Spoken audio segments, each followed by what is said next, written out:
संदीपनी मुनि के आश्रम में साथ में पढ़े हैं। एक राजा बन जाते हैं और एक दरिद्र ब्राह्मण बन जाते हैं। इनके 7 बच्चों का वर्णन आता है। सुदामा जी की पत्नी का नाम सुशीला आता है। श्रीमद् भागवत में जितनी भी कथाएं हैं उसमें सबसे करुण रस युक्त सुदामा जी का ही चरित्र है। जैसे रामचरितमानस में भरत जी का चरित्र जो है वो जपयज्ञ है, भरत चरित्र जपजार।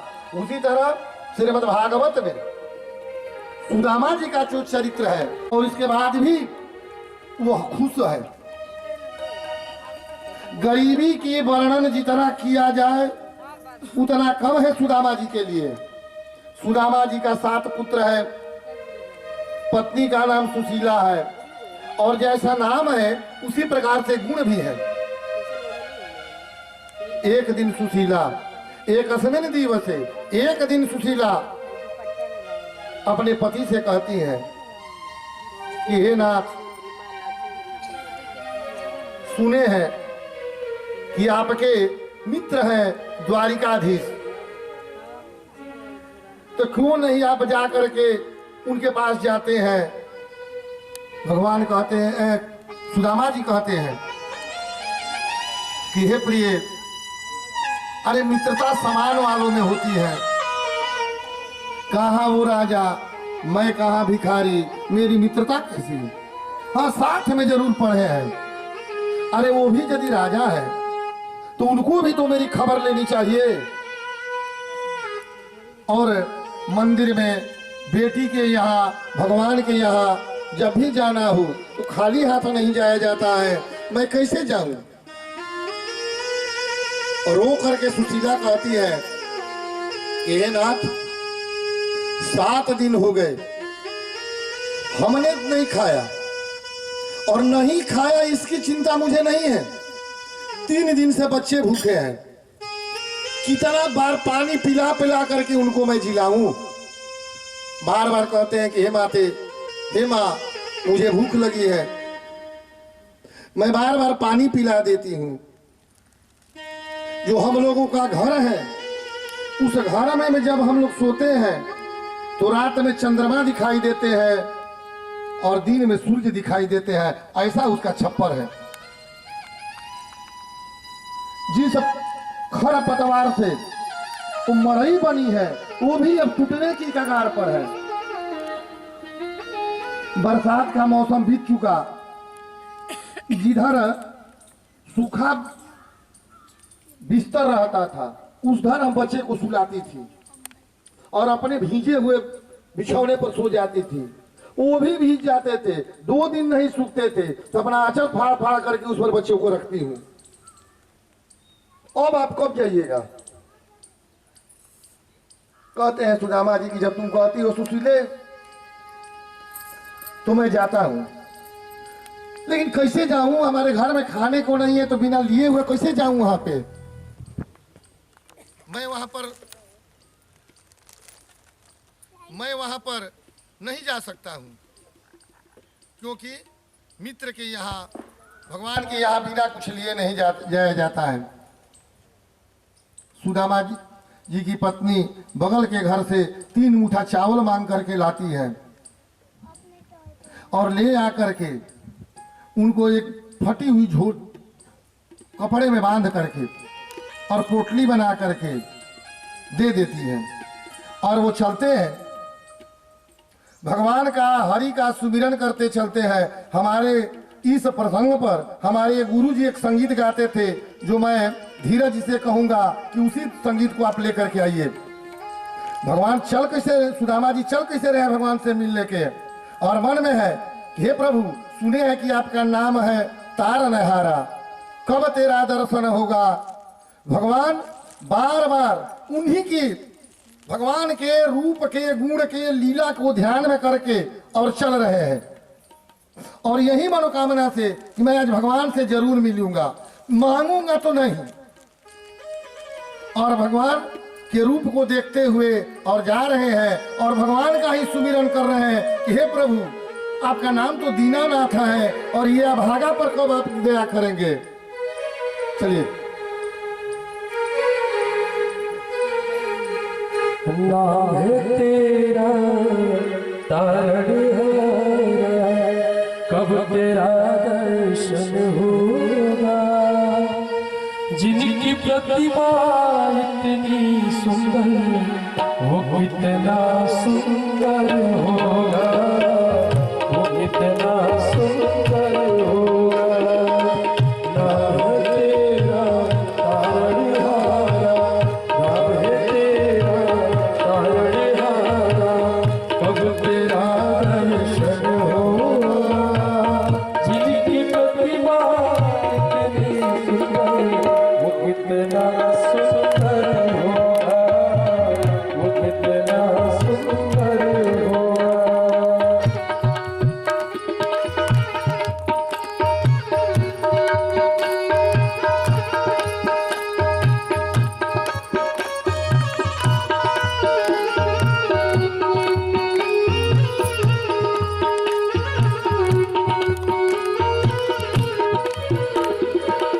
तुमने तारे लाखों प्राणी, ये सब तो बीमारी है, ये सब तो बीमारी है। तेरी छवि पर हो मेरे भगवान, ये दुनिया दीवानी है, ये दुनिया दीवानी है।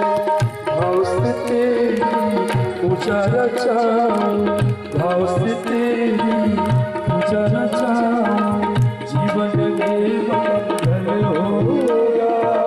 जिसकी प्रतिमा इतनी सुंदर, वो कितना सुंदर होगा, वो कितना सुंदर होगा। नाम है तेरा तारणहारा, नाम है तेरा तारणहारा, कब तेरा दर्शन होगा। जिनकी प्रतिमा इतनी सुंदर, वो कितना सुंदर होगा, वो कितना सुंदर होगा।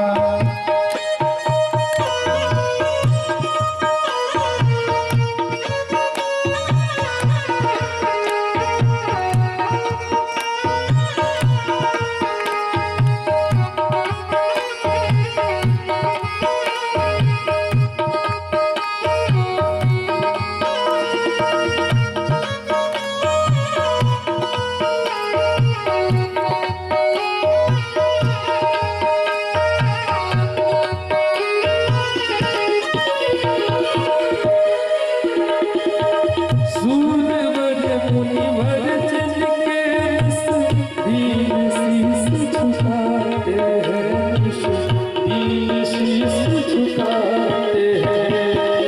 जो गाते हैं प्रभु की महिमा, वो सब कुछ पा जाते हैं, वो सब कुछ पा जाते हैं। सूरवर मुनिवर जिनके चरण निश दिन शीस झुकाते हैं, निश दिन शीस झुकाते हैं। जो गाते हैं प्रभु की महिमा, वो सब कुछ पा जाते हैं, वो सब कुछ पा जाते हैं।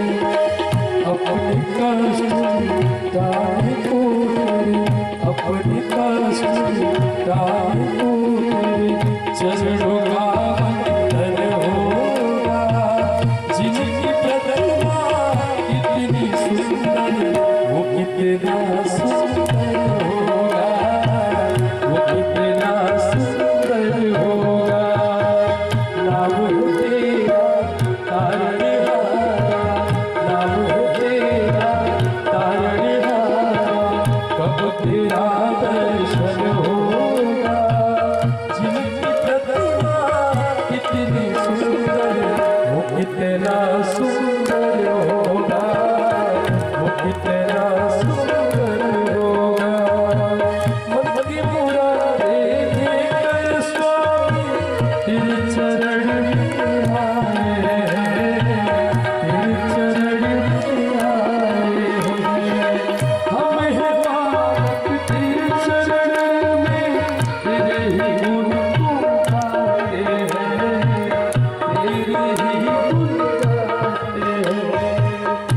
से पारू तरलू तेरे भव से पारू तरलू तेरे ये तो काश कब होगा जिनकी प्रतिभा इतनी सुंदर वो कितना सुंदर होगा वो कितना सुंदर होगा नाम है तेरा तारड़ी वाला नाम है तेरा तारड़ी वाला वो कितना सुंदर होगा जिनकी प्रतिभा इतनी सुंदर वो कितना सुंदर होगा वो कितना सुंदर होगा वो कितना सुंदर होगा वो कितना सुंदर होगा।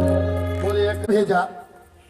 जिस रथ वाले ने कहा कि भैया महाराज जी आप कहाँ जाएंगे, तो उन्होंने कहा कि मैं तो द्वारिकापुरी जा रहा हूं, तो उधर मुझको भी जाना है, और बैठा करके और तुरंत किसी को पता नहीं चला और द्वारिकापुरी में लेकर के उतार दिया।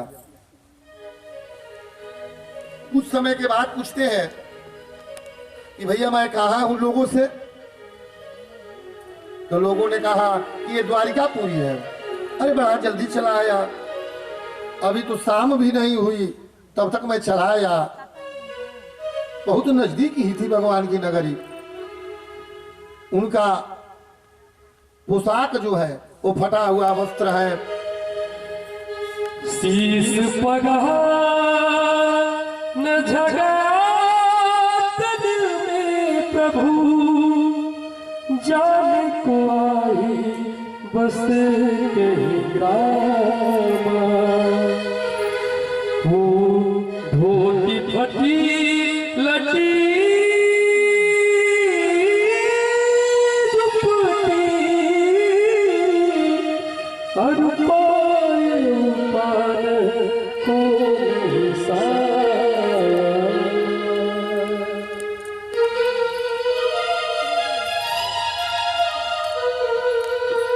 द्वार खड़ो द्विज दुर्बल एक, द्वार खड़ो तुझ दुर्बल रही छठी सो वसुधाय पूछत दीन दयाल को धाम बतावत आपन नाम सुना। चले जाते हैं द्वार पर, और द्वार पर जाकर के किसी से पूछते हैं कि भैया अरे कृष्ण जी का मकान कौन है, कहाँ पर भगवान कृष्ण रहते हैं। तो लोगों ने कहा कि द्वारिका की खूबी है कि द्वारे द्वारे रमा तिष्ठति की द्वारिका, जिसके हर घर में ही कृष्ण का निवास हो वही उसी का नाम द्वारिका है।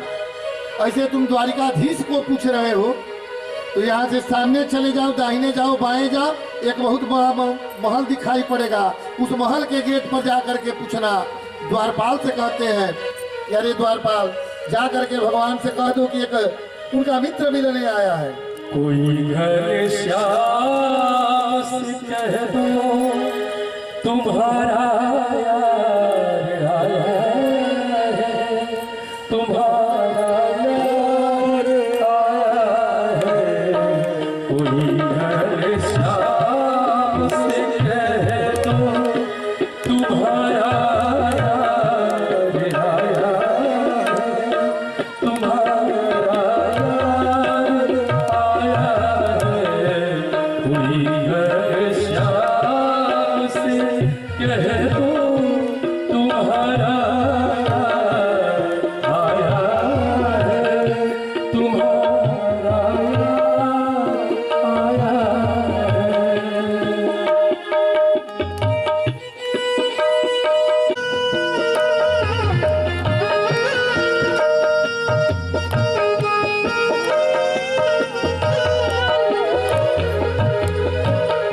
सुदामा नाम है मेरा, सखा घनश्याम है मेरा।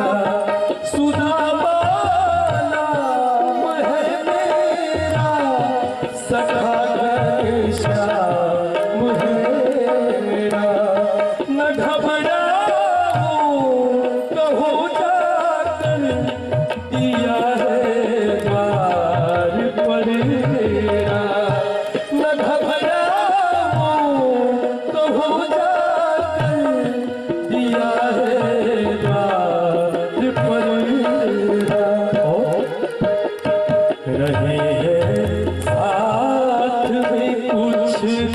रही है साथ में कुछ दिन, वही अधिकार लाया है तुम्हारा यार आया है।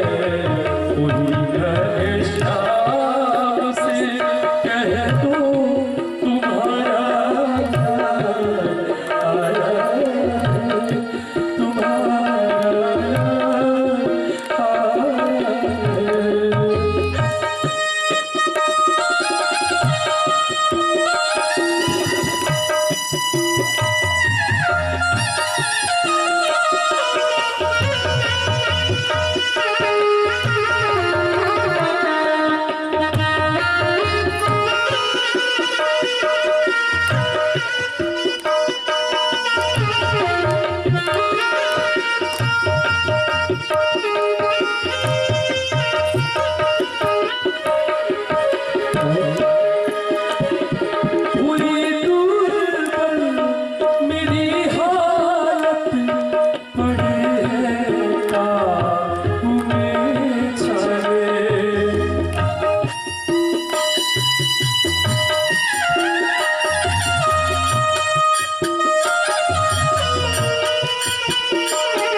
छोड़ संसार आया है तुम्हारा आया है।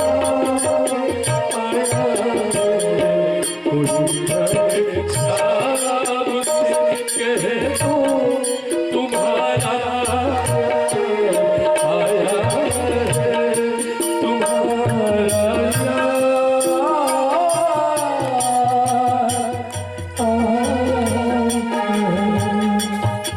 प्रीति से देखने से तो पता नहीं चलता है कि तुम उनके मित्र होगे। यदि तुम भिक्षाटन के लिए ही आए हो तो मैं उससे दुगना धन आपको दे देता हूँ और भिक्षा ले लो। कहते हैं कि नहीं नहीं, वो मेरा मित्र है, एक बार जा करके आप कहिए कि सुदामा आए हैं। गर्ग संहिता में एक कथा आती है कि एक चोर चोरी करके जा रहा था और कुछ चना चुराया था। जब सिपाही ने उनको पकड़ना चाहा तो वो चना गुरुजी के घर में फेंक दिया, संदीपनी मुनि के आश्रम में। वो चोरी का चना था और वही चना कृष्ण और सुदामा जब जंगल में लकड़ी काटने जाते हैं तो गुरुमाता न समझ पाई, वो समझी मेरे घर का ही है और वो चना दे दी। सुदामा जी ने सोचा कि यदि कृष्ण को खिला देता हूं तो ये दुनिया के रखवाले हैं, पूरी दुनिया कंगाल हो जाएगी, तो स्वयं में मैं कंगाल हो जाऊं, इसलिए चना वो चुपके खा लिए थे।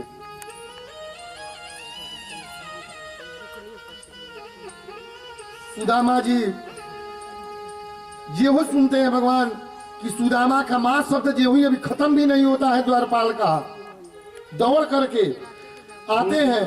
नाम सुदामा की सुनते ही पग आसन धाये द्वार की ओरा, मुकुट कहीं तो कहीं पट उलझा, मिलने को व्याकुल धीर अधूरा। मुकुट कहीं गिर जाता है, कहीं दुपट्टा भगवान का कहीं गिर जाता है। वो माने ब्रह्म आज दौड़ रहा है जीव से मिलने के लिए। जा करके गले लगाते हैं और गले लगा करके दाहिना हाथ उनके कंधे पर रख करके और अपने महल की तरफ ले जाते हैं। सभी रानियां चकित हैं कि लोग भगवान से मिलने आते हैं, आज भगवान क्यों दौड़ करके जा रहे हैं। ले आकर के भगवान सुदामा जी को अपने निज आसन पर बैठाते हैं। कैसे भी हाल विवाह के पग कंटक जाले लगे तुम जोए, हाय महादुख आयु सखा तुम आए तेरा कितने दिन खोए। रानी को कहते हैं क्या रुक्मिणी, परात और पानी लेकर के आओ। मेरे मित्र के पैर में इतने कांटे चुभे हैं, इनको मैं धोना चाहता हूं। वो लाने में थोड़ा देर कर देती है और भगवान इनके चरण को देखकर धर पकड़ करके और रो रहे हैं कि ये क्या दशा तुमने बना ली। अपने कांटों से दांतें खींच रहे हैं जो उनके पैर में पड़े हैं। देखी सुदामा की दीन दशा, करुणा करके करुणा निधि रोए, पानी परात को हाथ छुओ नहीं, नैनन के जल से पग धो। पानी लाने में रुक्मिणी ने देरी कर दिया तो भगवान अपने आंख के आंसू से उनको पैर को धो रहे हैं। कारण क्या है कि दुनिया को बचाने के लिए इन्होंने गरीबी ले लिया और आंसू जो होता है वो नमकीन होता है, उसमें नमक की मात्रा होती है और गर्म होता है। तो भगवान ने सोचा कि इनके पैर में इतने छाले हैं ताकि अपने आंख के आंसू से ही उनके पैर को धो दिए। आगे स्नान कराते हैं, स्नान कराने के बाद अपने आसन पर बैठा देते हैं, नया वस्त्र धारण कराते हैं। उसके बाद कहते हैं कि ये बताओ अभी विवाह हुआ कि नहीं। कहते हैं कि हुआ है। तो भाभी तो जरूर मुझे कुछ दी होगी। कहते हैं कि हाँ। पहले छुपाते हैं कि इस राजमहल में इतना चावल कैसे दे दे, और गठरी को छुपा रहे हैं। भगवान खींच लेते हैं और खींच करके खोलते हैं। ये लज्जा के मारे लज्जित हो जाते हैं। एक मुट्ठी खाते हैं,